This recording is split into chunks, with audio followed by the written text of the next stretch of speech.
Well, I think we may as well go ahead and get started so we can stay a little on time and give us plenty of time to talk about the subject matter at hand. I guess everybody knows as they were coming in that the session is being recorded. We like to keep these for posterity and to reference back to later, and for folks that maybe couldn't be here today, all that good stuff. My name is Jennifer Rubenstein. I'm the executive director of the Louisville Independent Business Alliance. We had about 30 folks register for the call today, so I'm thinking we'll probably have a few more dropping in. But since we have a relatively small group right this second, I'm just going to do a lightning round of introductions around, if you guys don't mind. Just your name and your organization, what city you're in. I think that will also help Amanda and Colleen as they kind of prepare for this. Then I'm going to turn it over to Rebecca, and she'll introduce our illustrious speakers today. So let's see. Colin, let's just start with you because you're first on my screen. Okay, I'm Colin Murray, Executive Director for Dane by Local in blustery Madison, Wisconsin. Awesome. Carolyn, just quick name, organization, and where you are. I'm Carolyn Sweet. I'm from Southeastern Vermont Community Action. Awesome. Thanks for being here. Jacqueline. Hi, everyone. I'm Jacqueline McCormick. I'm in Spokane, Washington, and this is my second day as the Director of Communications for SIMBA. Awesome. Welcome. Well, fresh. Thank you. Thank you. Nice to meet you and looking forward to working with you in the future. You as well. Yeah, Ken, can we hear from you? Ken Lusick, I think. Hi, I'm from Spruce Grove, Alberta in Canada, and I'm just sitting in. Awesome. Well, thanks for being here. Kate, I think that's how you say it. It's actually Kate. Sorry, I must have not registered properly. Kate. It's much simpler than Kate. It is. I thought it was very exotic, though. I liked it, but. And I'm with Unique Eugene in Eugene, Oregon. Awesome. Well, thanks for being here.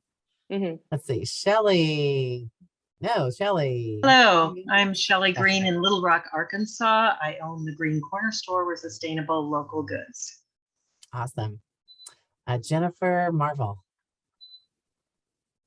Hi, I'm the executive director of the Audubon Park Garden District. We're on Main Street in Orlando, Florida. Awesome. Great. Thanks for being here. Candace. Hi, I am Candace Huber. I'm the owner of Tubby and Coos Mid-City Bookshop in New Orleans. Awesome. Glad to have you here too.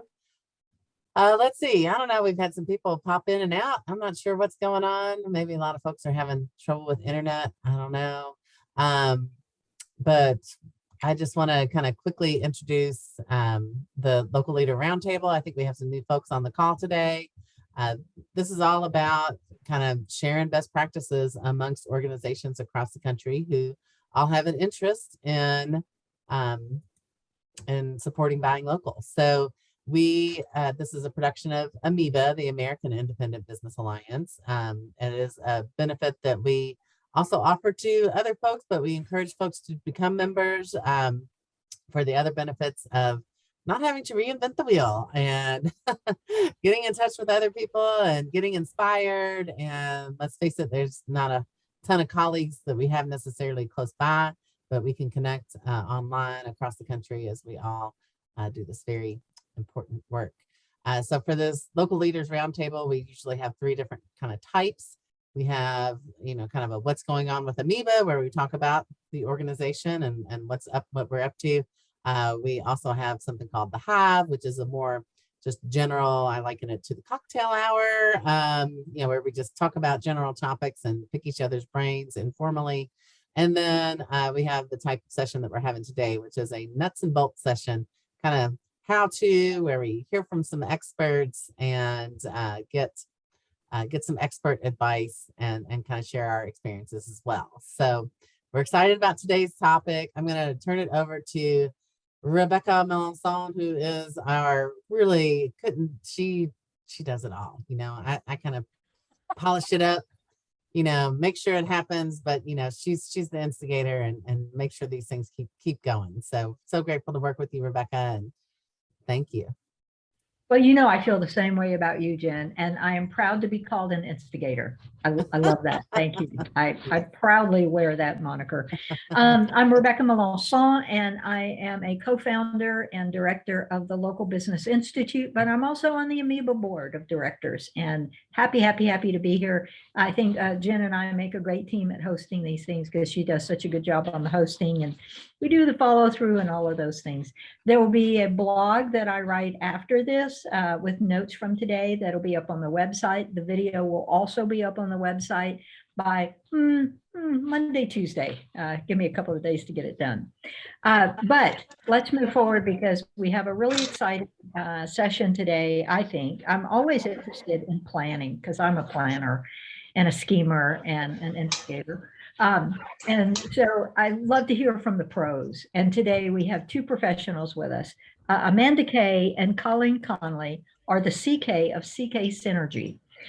They do an amazing job of working with a lot of nonprofits in planning and strategic planning and trying to get them unstuck from where they are and moving forward. They have done a really good job with Local First Arizona. So they're very familiar with IBAs and what we do and what we think we should be doing and what we're not doing, all of those things. And they're currently working with Amoeba. I'm so excited to say. In fact, we're having another board big planning session tomorrow. And it's always eye-opening and enlightening. And I would say that their tagline, so to speak, is ignite, inspire, and integrate. And I love that because all three of those things are crucial. And frankly, they're hard to do by yourself. You need help. Whether it's CK Energy or someone else, you need help. But I will turn this over to Amanda and Colleen because they're going to lead us through a little bit of a workshop today. You all, if you registered up to about an hour and a half ago, you all should have received an email with a handout that's kind of a worksheet that I think you guys are going to go through some of that. Are you not today? Okay. So take it away, Amanda and Colleen. Thank you so much. Hi, everyone. Welcome. I'm Amanda Kay. This is Colleen Conley. Good morning. Depending on where you are. Yep. Depending on where it is that you're from. We are both in Arizona right now, although Colleen are originally from Baltimore, yes. Maryland. So she sort of straddles two time zones from time to time because that's where all of her family is. And we are really excited, though, to be here with all of you today and chatting about strategic planning. I'm curious before we get started, if you don't mind either raising your hand or putting it in the chat. First, how many of you are nonprofits? 1, 2, 3, 4. I see 4 hands.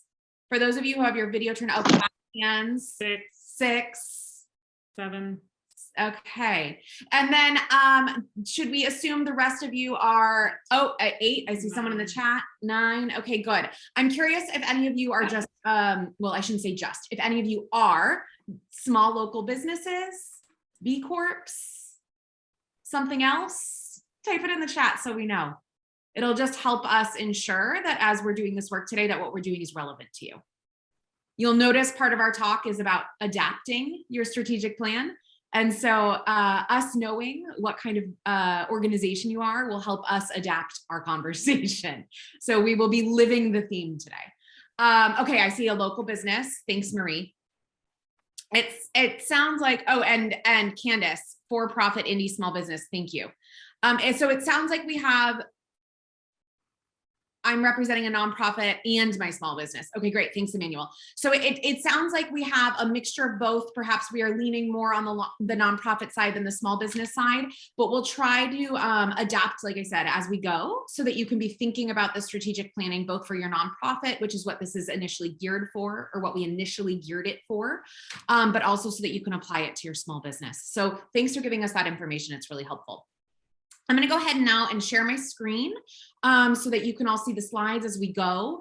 As was shared with you, you do have a handout that was emailed out, and it's a way for you to kind of follow along with us, take notes if you need to. You can either, type right into it or print it out and write on it. We're really excited to have you all here. So here we go.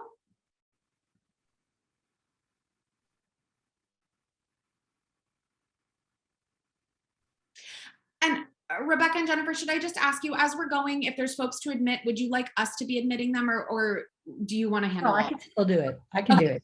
Thanks. Thank you, Rebecca. I just wanted to make sure we had that communication. Well, welcome everyone. We are really excited, like I've maybe said 7 times now, to have you all here today. We are going to be sharing with you some tips and pointers for how to do strategic planning as a nonprofit, or as we go, we'll adapt a little bit and share with you also as a small business. So let's get started. First, in the chat, I'm going to pull up the chat box. In the chat, share with us, does your organization have a strategic plan? And if the answer is yes, do you find it useful? And what we mean by that is, are you able to use it regularly? Do you find it meaningful, relevant, or is it something that you find just sits on the shelf? I'm seeing yes, usually useful, yes, yes, and yes, great. Yes, it is helpful. Yes, somewhat useful. Yes, not terribly useful. I have one, I don't look at it enough. I'm digging through org dots. I'm assuming, Jacqueline, you're new, so you're still figuring it out, right? Mostly useful, but tough, especially in pandemic, to stick to it. Yes, we hear that a lot. We conduct an annual strategic plan retreat and turn that into a work plan. Yes. Okay, so let's dive in. The reason that we ask if it's useful is that's what we're going to be spending our time on today, is not just how to generate a strategic plan, but rather how to work with your organization to build a process that you find useful and helpful, so that it isn't just that document that sits on a shelf, but rather it's a living tool that you're able to use and adapt as needed. So typically the process is to first assess your organization or your business, then discuss what comes out of that assessment and gain alignment within your organization about what your needs are and how they can be addressed. Then you build out your plan with action items, and then you implement. What we're going to talk about today is how to also think about adapting that, so that as you go, you're able to use it. So when we talk about assessing, we really start with a few simple questions. Who needs us? What do they need? And what is our capacity to fulfill those needs?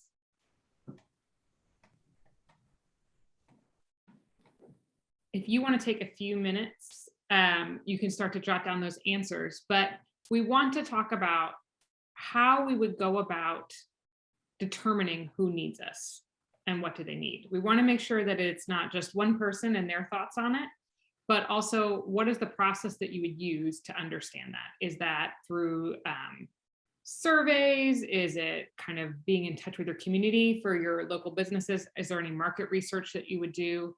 How do you understand who it is that needs you and what it is that they need? So we want you to share with us now. Go ahead and just call it out. Feel free to speak up. We want to make this so that we're not just talking at you the whole time. Feel free to speak up and let us know, how do you currently, or how will you, as you move forward, determine who needs us and what do they need? Like Colleen said, the reason that we're asking, how do you determine it, versus giving us the answers right now, is that we want to be thoughtful in how you are getting those answers. Because if you make assumptions, we all know, what the saying is about making assumptions. And it can do a lot of harm if you are just guessing what you think it is that somebody needs, instead of finding out directly from that person what their needs are. So go ahead, share with us. Talk if you're comfortable.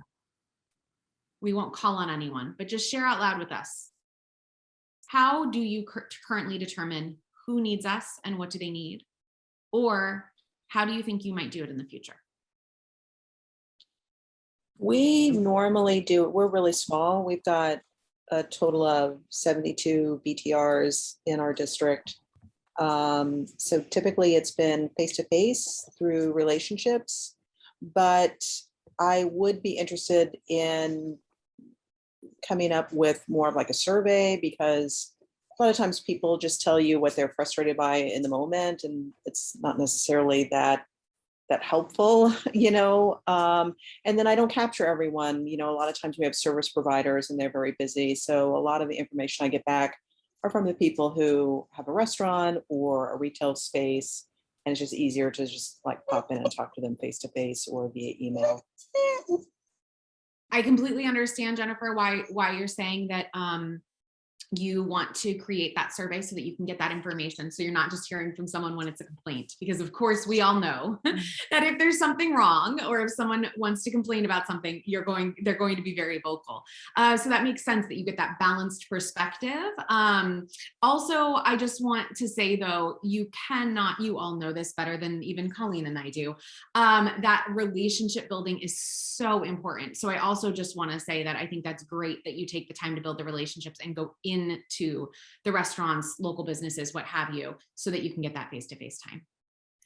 See some from Candace saying we do customer surveys to make sure that we're providing what they want to see and talk to them regularly. We also discuss a lot in our community partners and keep a pulse on what's happening in the direct community and in the book industry overall. That's great. Oh, Susan or Sean? Sean, sorry. Yes, Susan's my sister, by the way. Well, Right. I just can't see that far. I'm getting old, apparently. Could be a Vegas lounge act. You can polish that up a little bit. Anyway, I am the new president and CEO of a Chamber of Commerce. Mm-hmm. Welcome. And one of the first things I did when we were setting up here was to send out a survey to all of our members. So who needs our services is our membership. Mm-hmm. However, the greater business community needs our services as well. Mm-hmm. So it's kind of a core nucleus with an expanded audience. Mm-hmm. Got a lot of great data. You know, we've got 400 members, so I'm in the process of seeing them all individually, but that takes a lot of time. So the survey gave us a quick update on what people thought we should be doing. We asked them, you know, what is the one thing you need from the chamber? We also asked them to rank a dozen of things that we do traditionally as to how important they are to them. That gave us a lot of good data. And we have a hybrid event scheduled for the 28th. We're in Otsego County, New York. So the Hall of Fame, the National Baseball Hall of Fame, is in our county. So we are utilizing a theater they have there for an in-person hybrid event that will also be on Zoom called Meet the Members. And we're going to share this information that we gleaned from the survey and then open up the floor to any and all questions so that we get to hear straight from our membership what they like and what they don't like. That will give us a platform that we can grow from. That's great. It sounds like you've done a lot of research and kind of really digging in to get that information. So you're not really needing to make assumptions because you've been able to gather that information from your members pretty easily. That's awesome. I also see social media, newsletters, surveys for the surveys through social media, customer department, community surveys, and at in-person meetings that allow people to connect and collaborate and work together on events in the district. Those are all wonderful ways to be able to assess. Absolutely. I love that what we're hearing from all of you is that many of you have sort of this annual survey or this way in which you, after collecting emails or what have you, you get sort of the larger input of the group. over a period of time and are able to gather that data. But then you also have these sort of check-in points throughout the year, whether that's at the point of sale, if you have a local business, or whether that's in Jennifer's, example, going into a restaurant, or Sean, like you were saying, creating opportunities for members to come together to really hear the data and react to it to make sure that it is accurate, relevant, and that you're being responsive moving forward. So I really love that we're hearing this from all of you.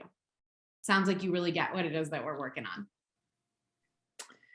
So we mentioned earlier the question, who needs us, what do they need, and what is our capacity to fulfill those needs?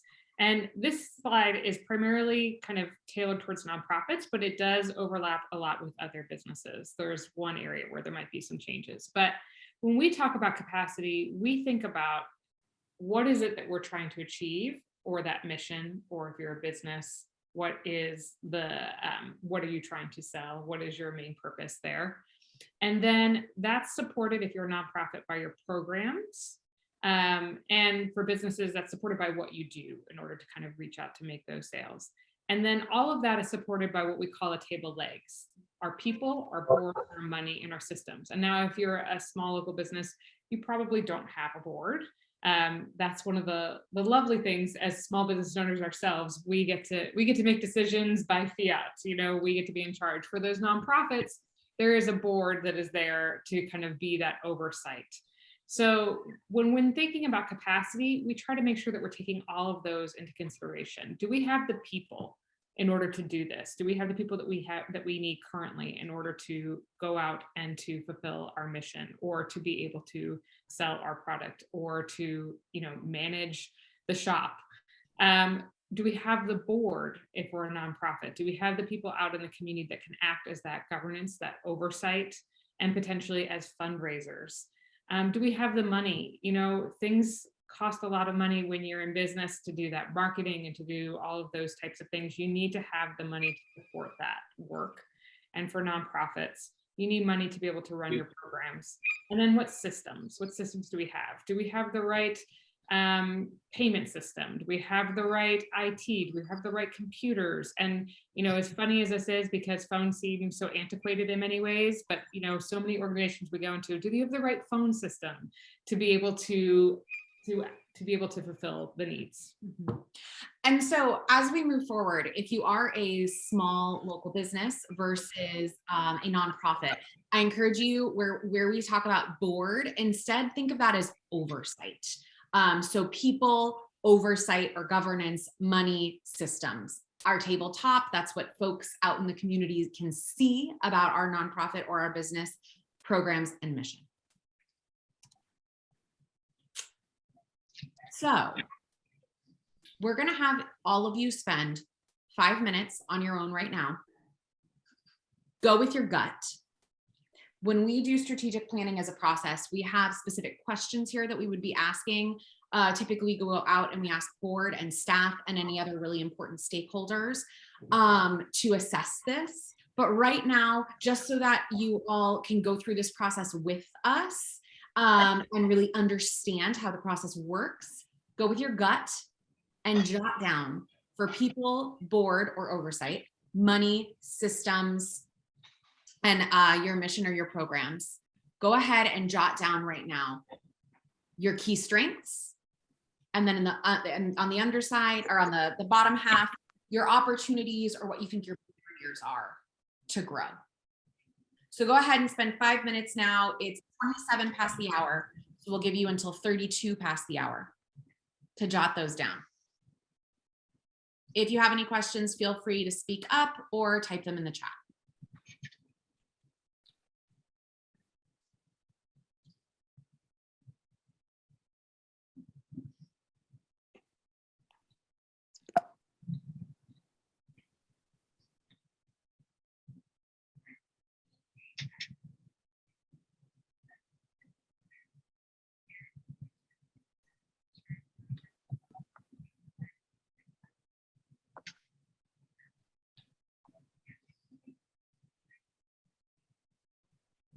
So are we simply writing like what, I guess, for instance, like strengths and money, are we saying that like yes, we have like this amount, or It's up to you how you want to do it. But what we're looking for is, all right, when it pertains to money. So think of that as anything that's coming into our organization. Some of you might have in-kind donations. Some of you might have actual money. Many of you probably have both. So anything that's coming in or going out of our organization from the funding and the expense side, so our budget, what do we do really well there to get that money in the door and our expenses out the door? What do we do really well? And what perhaps could we improve upon? How could we do it better?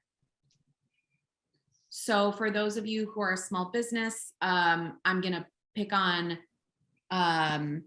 in New Orleans, the bookshop, Tubby Coos. I'm gonna pick on you for a minute.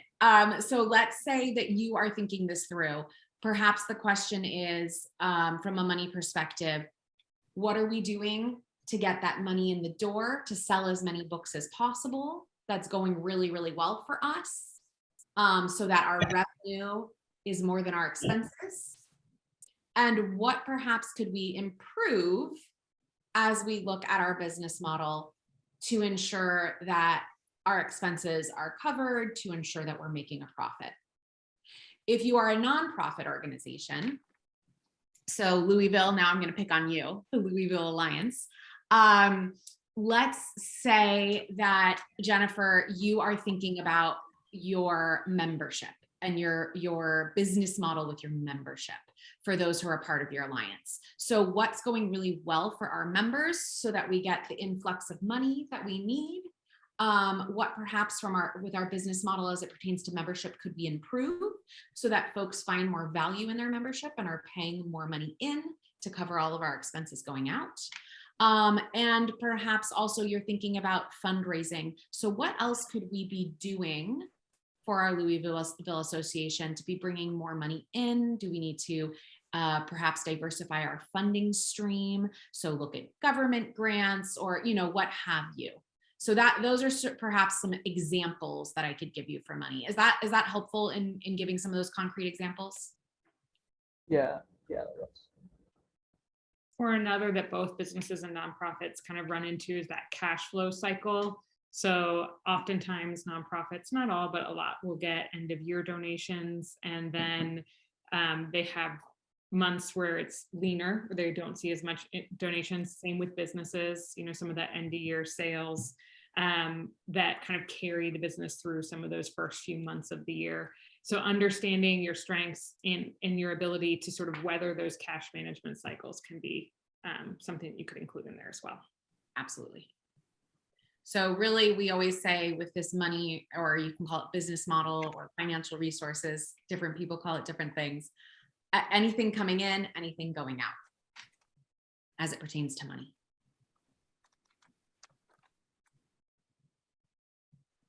That was a great question. Any other questions for clarification?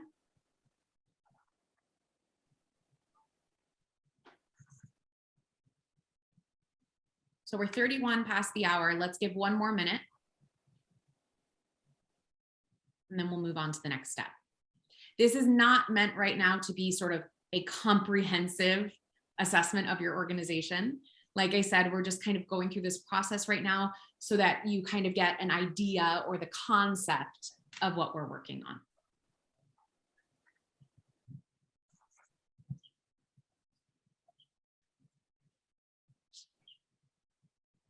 Okay, we are at 32 past the hour, so I'm going to go on to the next slide. The next slide you're going to notice is an extension of the last slide.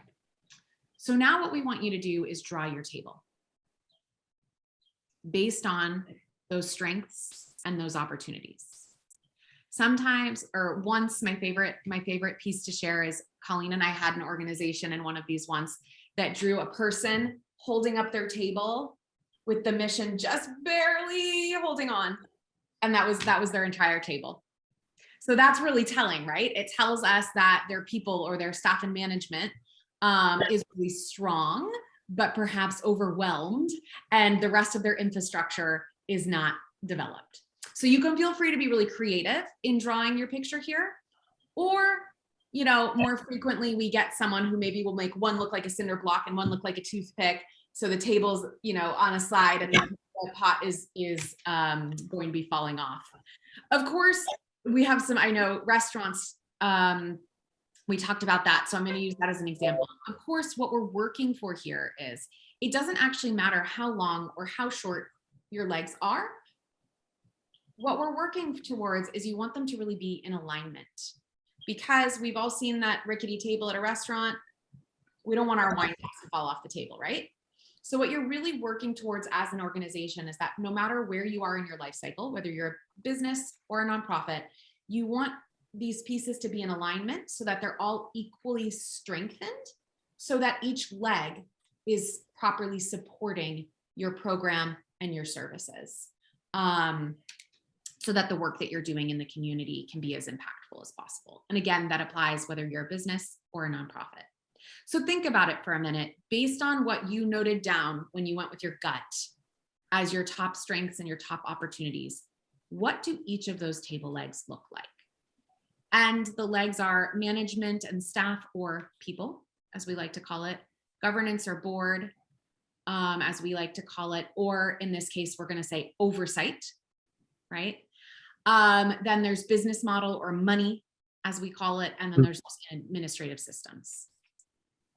Now, one thing to note is that ordinarily at this point in the process, we would be bringing back and discussing who needs us and what do they need. The reason we're not doing that today, it sounds like many of you are actually collecting all the data that you need and checking in the communities that you work to ensure that what you're doing meets their needs. But we don't want to ask those questions today and have folks share out on that if you haven't had the time to really gather that data in order to have the answer, because we don't want to get into that harmful place where we're making assumptions about who a community is and what that community needs. But just know that typically we've already gathered that data and we are sharing that out as part of the assessment at this point. So I see Candace, what about when management and oversight are the same? So yes, that can happen. Also in the case of Colleen and I, like Colleen said, you know, we don't have a board that we have to report to that provide us oversight. However, we are part of associations that help us ensure that the work that we're doing with all of you is work that is helpful and valuable, and that we are up to date with our experience. And so I would say that that is what holds us accountable, right? Are our colleagues that we work with in our alliances. Or in our case, sometimes our husbands, right? Mm-hmm. So our husbands are in what I would call perhaps our small cabinet, our small board cabinet, if you will. And so they also help us with oversight. So, you know, and I would even say perhaps in our case, our CPA helps us as well. I would put him in our small board. So even if you are a small business, you may not have that stereotypical board, but whoever it is that you would say helps provide oversight to your business and helps sort of in that, like the small cabinet of people hold you accountable. That's, let's call them accountability and thought partners. Those are the people that you want to be thinking about here. Now, some of you might be a big enough organization that you have shareholders that you have to report to. I would add those folks in that small cabinet too. But anyone that holds you accountable to what you're doing. Okay, so what we're gonna do now, I wanna just check how many folks joined us. We're at 18 folks. I think what we should do now is let's break up into groups and share out your table. And you can highlight for your group anything that really resonates with you here. We're gonna do that just for a couple minutes. And now there's 17 of us. So I'm gonna break us up into really small groups. I'm gonna do 3 groups per breakout, and each of you just take 1 minute to share. Oh, I think maybe we'll just share. You know what? It's not, maybe it's that folks just want to listen rather than share out. Yeah. So let's do this as a large group. Do we have anyone who wants to show us perhaps their picture or just summarize for us their picture?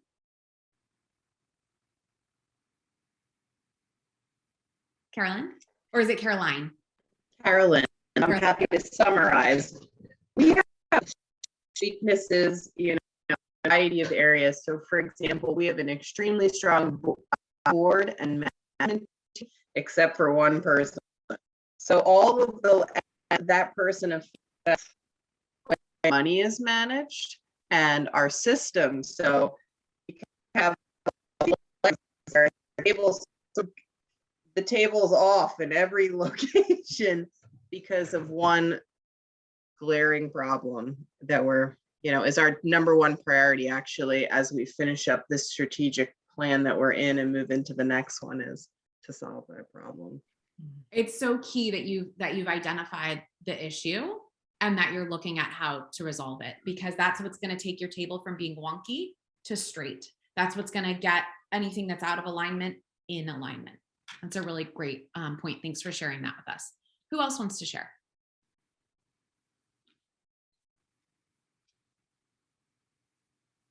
Okay.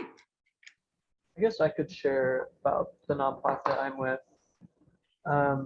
So we have 3 programs that all kind of branched off of the main program, which is our Local First program.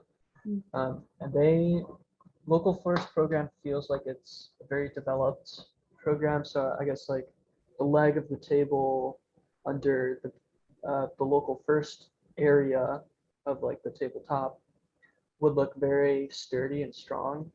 And then the other 2 legs of under the other parts of the tabletop, which would be our other 2 programs, feel a little bit thinner and less stable. I don't think that either of them are as developed as the main program, which is the Local First program. That's something that like I've been trying to advocate for. It's kind of nice visualizing it in that way. Thanks for sharing, Emmanuel. That is not uncommon. So when we start a nonprofit, it's different perhaps than a business. The way that we typically start a nonprofit, we don't say, hey, we are super skilled at these various things. What do we want to sell or what do we want to do? We typically start a nonprofit because we notice that there's a huge need in the community and we start a program to fill that need. And then we fill in with the infrastructure. So, and I will say some small businesses here in Arizona, I think we could say the same thing about them, that they started in the community as a small business because they noted that there was a need or something that was lacking in the community and they wanted to start filling that. So that is a way that small businesses perhaps are similar. So anyway, just to say, Emmanuel, to have a really strong program where some of these other infrastructure pieces are perhaps lacking or not as sturdy is really common. It's also really common what you said, which is that we have this one program that's really strong. We have all the funding that we need for it. It's really well received in the community and we have the infrastructure that we need built behind it. These other programs we're struggling with a bit. What I might recommend to you is that you do an assessment of all of your programs and you really look at each program and you think about how much money is it generating? How much money is it in terms of an expense? Is it critical to our mission? Because sometimes if something is mission critical, even if the expenses are larger than the funding coming in, that's okay, as long as you have other areas to support it. Then you can look at what is the impact that we're creating in the community with it? What need are we addressing? And how necessary is it? That's going to help you, again, who needs us? What do they need? What is our capacity to fulfill it? If you look at it from that perspective, it's going to help tell you with those other 2 programs, are these what I was calling mission critical? And is it okay that they perhaps are losing money or not generating the same amount of income as the Local First program? Or are these perhaps programs that are not as needed in our community, and is there a different direction we should be taking? Thank you, that's helpful.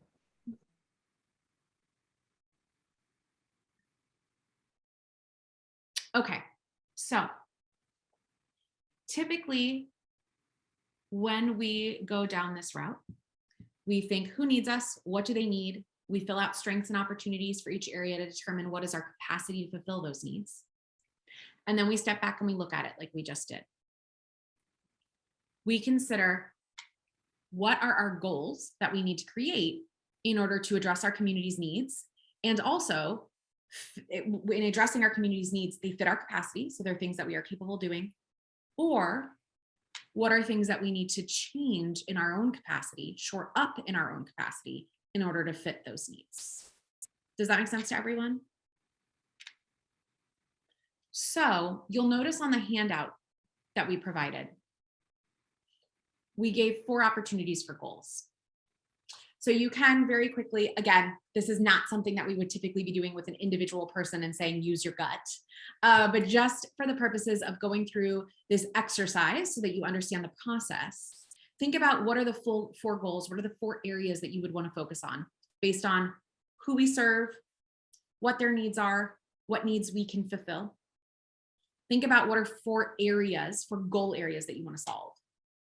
And then what we would have you do is think about who is responsible for achieving the goals. What are the actions that need to occur to achieve each goal? What is the time frame for achieving that goal?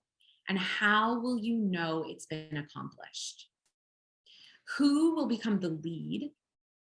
What is going to become your action steps in your plan? When is going to tell you at what point in time you need to have those action steps accomplished. So it'll also be part of your action plan. And then how is going to be your success measures or your key performance indicators, however you would like to phrase that. It's going to really be what tracks your progress to ensure that you are achieving the goal that you set out on.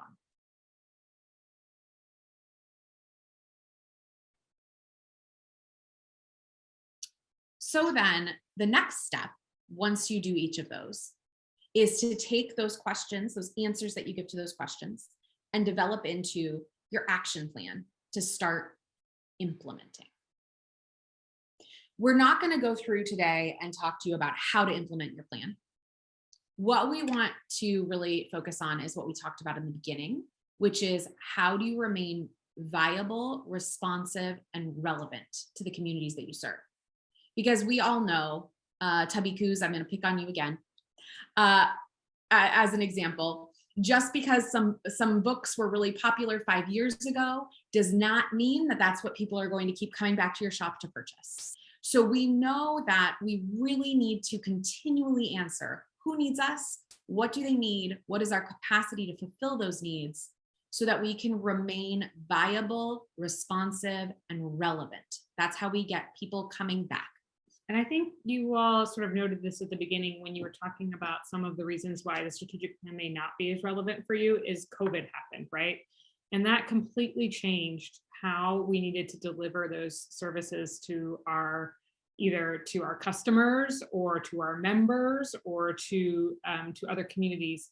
And this is why we talk about implementing and reminding ourselves of making sure that we're going to be responsive and relevant. And having, COVID as an example, you might think about, okay, well, we as a bookshop, wanted to be there for our customers, and maybe we set up things outside that we were able to reach them, or for some of our members that were kind of going through, we kind of helped them with some of those small business loans, or we were able to get out information, or we filled that need. So when you're in this implementation phase, and we're going to talk about adapting, but making sure that we're always checking in to ensure that what we're doing still makes sense.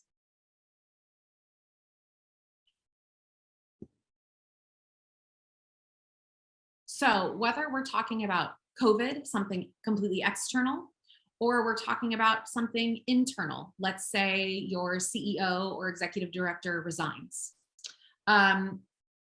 We are talking about how do we ensure that we are able to adapt our organization in order to remain relevant, responsive, and viable. What that really comes down to when we're talking about adapting is our culture and our systems. That's what's going to tell us what our readiness for change is. We saw this, like Colleen said, a lot during COVID. Folks who had really high readiness for change, even though they didn't know COVID was coming, they were able to very quickly because they are so flexible, pivot, adapt, and keep going very successfully. Folks who didn't have the culture that embraced change, folks that didn't have the systems already built into their organization that allows them to pivot quickly, we saw struggled. So I'm curious if you all were to tell me in single words what your culture is like, how you would describe it. Would change or flexibility or nimble, adapt, would any of these words be words that you would use? I'm also curious what systems you have. So what is your CRM like? Is it something that requires a person to be at the point of sale at the register to type everything in? Or is it something that could easily adapt to an online platform? Do your systems allow for that? And we're not just talking about technology, but also communication. So how quickly can you get to the folks who are part of your oversight and have them help you adapt and change those systems? What type of communication, policies, procedures do you have in place? Is there a lot of red tape? Or is there a way, something that you have built in that you could very, very, very quickly figure out what's next?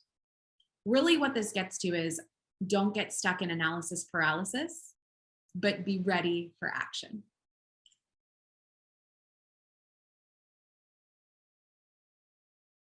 So this again is a time where we'd like everyone to share out. We want to know, how has your organization adapted? Which I imagine that you've all had to many times in the last couple of years. And as you look to the future, how do you plan to approach change moving forward?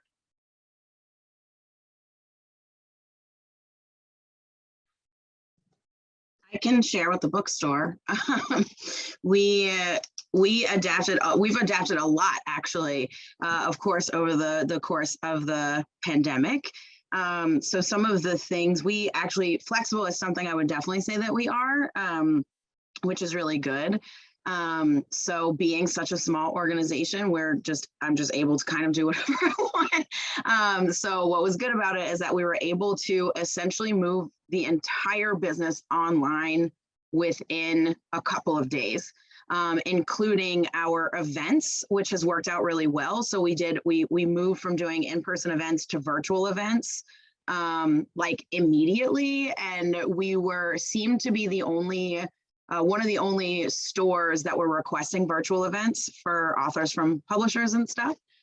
So we got on the front end of that because we had been trying to do that for a long time, but no one was interested until the pandemic. So we already had that system sort of ready to go and we're already trying to do it. And then that sort of allowed us to do it. So, bringing all of our events online, we already had an online store, but we got a lot more active on social media, started doing a lot more videos, which are like the big thing now. We got on TikTok, all that stuff.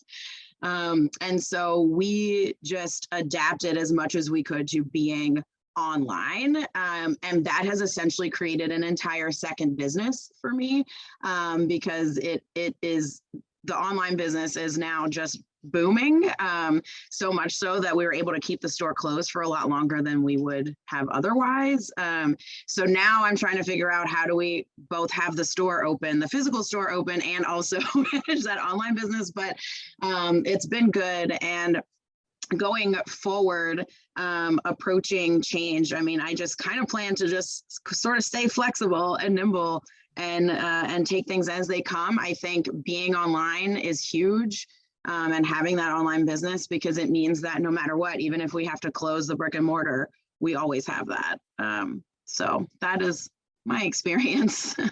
Sounds like you're pretty flexible. And that is one of the gifts of a small business, is that ability to adapt and change quickly for many small businesses. So because you don't have to run the ideas past 100 people to get it done, you just make a decision and you do it and you go for it, right? So I think that's awesome that you were able to do that during the pandemic. And it sounds like you and your organization generally have that culture of change and adaptability. Mm-hmm. Who else would like to share?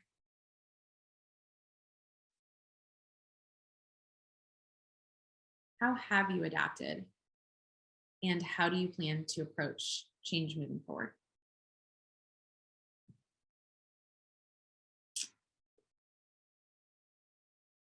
Oh, I see. So in the chat, it says that they started doing onboarding via a website for local businesses.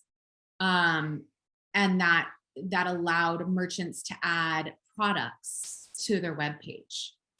That's great. That's great. Carolyn? That's okay. We had to get rid of some of our bottlenecking. We had one person making all of the decisions at the organization, which didn't work before, but in a completely remote or hybrid situation, really didn't work. Yeah. We run the Vermont Everyone Eats program, which buys locally sourced prepared meals that include local ingredients. Which has been a FEMA funded project. And for us, we had to get really comfortable with building the airplane every 3 months while we were landing the airplane. And the program has continued for 2 years, but it did teach us to back off of, we love logic models, but like we backed our data way off and really pushed FEMA to help us. We did what do you call it? Where you say, I say that I attest that I've been impacted by COVID. So we got rid of certain certification processes, and we're shocked the Biden administration left some of that. So we're trying to apply some of that modeling to other programs that we have to make them more simple rather than as complex as possible. And you touched on a really important point there, and that is you can be so nimble and so flexible that it can almost work against you, right? Like we can get to a point of burnout if we're trying to build the plane as we are landing the plane all the time, constantly reinventing. And that's where that planning and those systems are really key, so that as you're having to reinvent all the time, you already have a process by which to do it. So you're not reinventing the entire wheel the entire time. So Carolyn, it sounds like you've been very successful in having a really smooth plan that allows you to do that so that you can do it continually every 3 months. And knowing when to throw out the plan. Yep. And I think that's sort of what I heard too, is we had lots of plans, but the plans became irrelevant. So we actually just threw the plan out and just got on with doing it. And then we learned as we went along and retooled and refined. Yeah, such a good point. Okay, great. Well, we are at 56 past the hour. I wanted to make sure that we gave enough time at the end for you all to ask us questions. Of course, in this 1 hour time frame, we cannot build your entire strategic plan, but I hope that walking through the steps, even if you don't necessarily have all the answers at your fingertips right now, was just helpful in thinking through what the process could look like. Colleen and I do this with nonprofits. And we've done it with small businesses from time to time as well. And so we are always happy to talk with you offline. If you email info@CK Synergy, you will get both of us. It forwards to both of our emails. So it's one sure way to get both of our attention. So please feel free to email us with questions, but I wanted to just open it up for the last 3 minutes if anyone has any questions for us now. Could you two unshare your screen so we can see everybody? Thank you.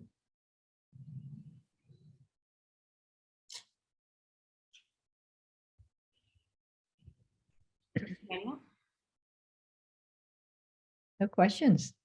I think a lot of great information. Yeah, this is super helpful. Definitely gonna dive into this outside of this for my small business, because I think it would be good to have some perspective on everything. Let's take like a top level view of what we're doing. So, thank you. Great, thank you. I'd just like to add that having gone through several strategic plans at different organizations and with my own businesses, it's so easy. You know, we talk about being responsive to the needs of our clients or customers. It's so easy to be pulled in 1,000 different directions with that. I mean, you need to pay attention to it, but I'm so guilty of a bad habit of shiny objects. I love new shiny objects and ideas. And you need that North Star for your business or your organization to stay focused, because could you go do this other thing? Of course you could. You know, you have the skills and the talent and everything, but is it what you should be doing for your organization? And that's very difficult. And for those of you who are organizations, the larger your organization becomes, the more powerful your voice is. So others want to use that voice for their causes as well. And I don't say that as a bad thing. Their causes are usually absolutely awesome. But again, is that what you should be doing? And having a strategic plan and a process and just creating that North Star is absolutely essential. So hats off to you guys for helping people do this. Well, thank you for having us. Well, We have one more minute if there's any lingering question out there. If you have the question, trust me, everyone else does too. True. Otherwise, thank you all so much. We really enjoyed meeting with all of you today. Please feel free to reach out to us at any time. Awesome. Very glad to hear from you guys. And thanks everybody for coming today.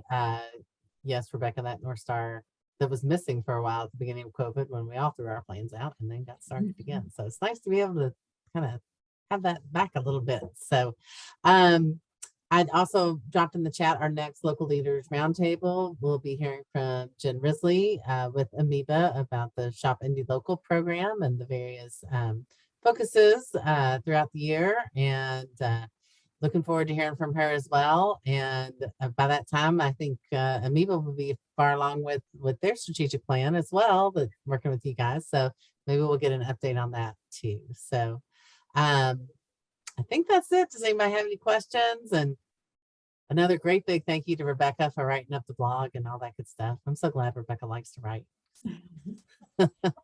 We make a good pair. We make a good pair. Well, I hope everyone enjoyed today. It's always very enlightening to have a structure to your thinking, you know, just to have a place to think about and a way to think about things. And I think that's part of what planning does. So awesome job. Thank you, everyone. Yeah. Thank you all. Thank you. We'll see you soon. Hope to see y'all next month. Thanks. Bye.